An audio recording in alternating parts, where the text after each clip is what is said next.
Então nós vamos falar um pouquinho hoje das armadilhas no trauma. Armadilhas e algumas novidades, algumas coisas que mudaram nos últimos anos.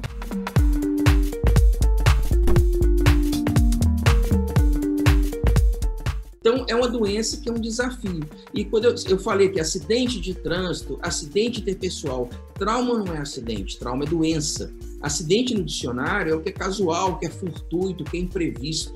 E não, trauma é uma doença, tem padrões. Dirigir sem cinto de segurança, falar no celular ao dirigir, dirigir em alta velocidade, com displicência, a facilidade ao acesso a armas, a criminalidade, vários fatores sociais, culturais, são a fonte, o alimento para isso. E esse é o desafio de atender essa doença, de valorizar e de capacitar pessoas para estar diante disso. No caso do paciente grave, o trauma é uma corrida contra o tempo. Um detalhe muito interessante dentro desses erros, eu até deixei em evidência, que são os diagnósticos prematuros. A gente atribuir inapropriadamente um valor preditivo negativo, ou seja, é um diagnóstico falso negativo. Eu achar que se o abdômen está sem peritonite, não tem lesão abdominal. A ectoscopia positiva me orienta.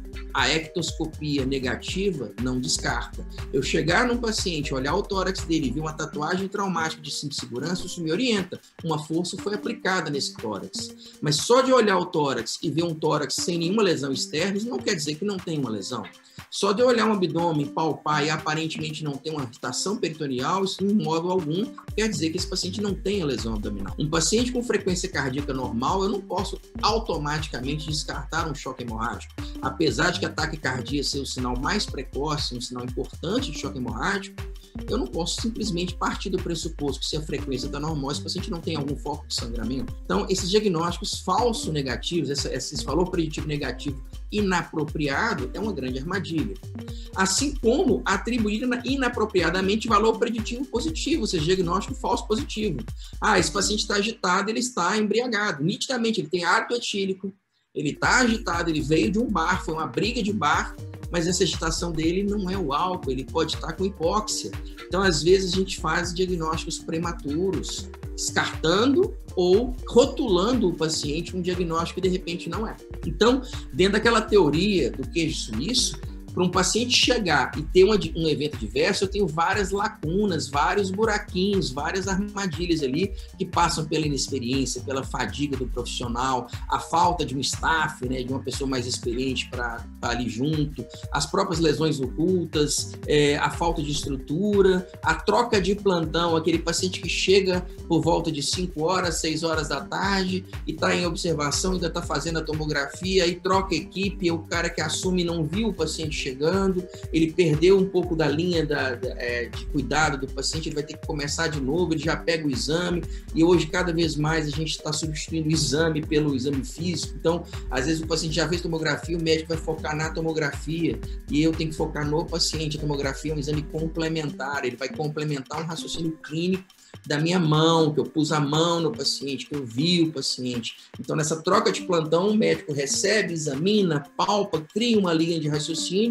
o paciente ainda está estável, permite-se que faça uma tomografia, ele vai para a tomografia e troca o plantão, o outro médico já pega o paciente com a tomografia e o foco dele passa a ser a tomografia. E aí ele não dá tanto valor ao exame. Então, essa troca de plantão é uma armadilha interessante que a gente tem que estar atento a ela.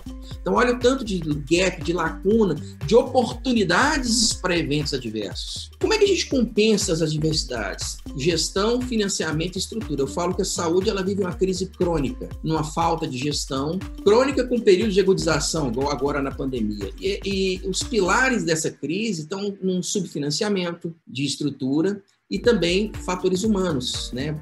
O profissional errado no lugar errado. Então a gente tem que compensar, e o pronto-socorro é o grande retrato da crise da saúde, é o pronto-socorro.